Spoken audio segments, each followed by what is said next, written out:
La parole est à Monsieur Laurent Wauquiez. S'il vous plaît. Monsieur le Président, mes chers collègues, ma question s'adresse à Monsieur le Premier ministre. Vous avez demandé, au cours des mois qui se sont écoulés, des efforts considérables aux Français, 10 milliards d'euros d'impôts supplémentaires, principalement sur les classes moyennes et les familles modestes, dans une année théorique de pause fiscale. 2 fois. Dans le même temps, Monsieur le Premier ministre, nous apprenons que les dépenses d'assistanat, et notamment l'aide médicale d'État, qui permet à des étrangers en situation irrégulière d'accéder à notre système de santé gratuitement, ont-elles explosé. S'il vous plaît. Allez. Ces dépenses étaient prévues pour cette année à 588 millions d'euros. Elles ont explosé à 744 millions d'euros avec une augmentation de 25%. Et une augmentation, mes chers collègues, de plus de 10% du nombre de bénéficiaires. S'il vous plaît. Ceci est le fruit d'abus sans cesse plus importants sur lesquels nous vous avions alerté, et notamment notre collègue Dominique Tian. À l'époque, Madame Marisol Touraine nous avait répondu de façon extrêmement arrogante en expliquant, je la cite, « Il n'y a pas de fraude, ce sont des fantasmes ». Où sont les fantasmes quand nous apprenons par exemple que certains sites Internet proposent rien que moins que des cartes d'aide médicale d'État payantes pour permettre à des étrangers irréguliers d'accéder gratuitement à notre système de santé. Ceci, vous y avez contribué en faisant sauter la franchise de 30 € qui permettait de responsabiliser. Aujourd'hui, ce système est déraisonnable. Quel message envoie-t-on quand un étranger en situation régulière qui vient pour travailler bénéficie de moins d'aide qu'un étranger en situation irrégulière?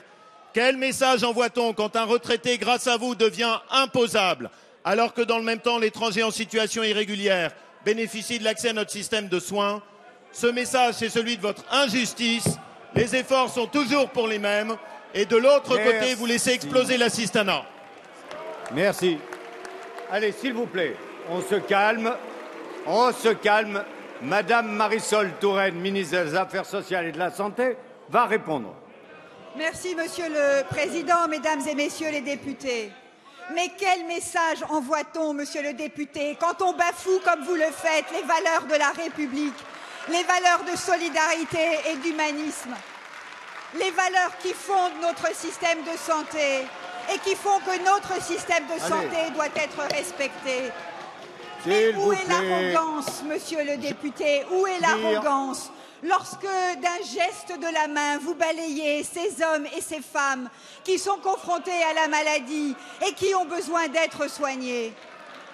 Et je veux le dire, Monsieur le député, ce sont les médecins eux-mêmes, quels que soient leurs engagements par ailleurs, quelles que soient leurs convictions, qui disent, affirment et demandent qu'il faut soigner ces hommes et ces femmes suffisamment tôt pour éviter la contagion des maladies.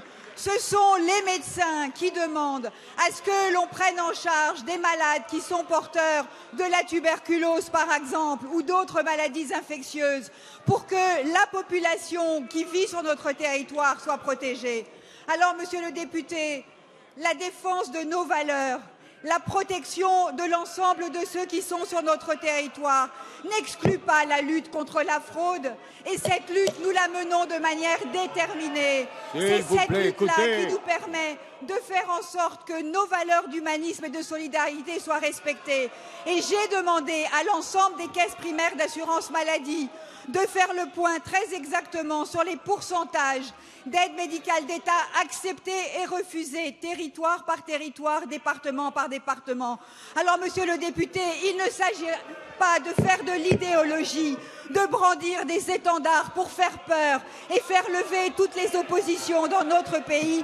Il s'agit de rassembler et de défendre les valeurs de la République. Merci, Madame la Ministre.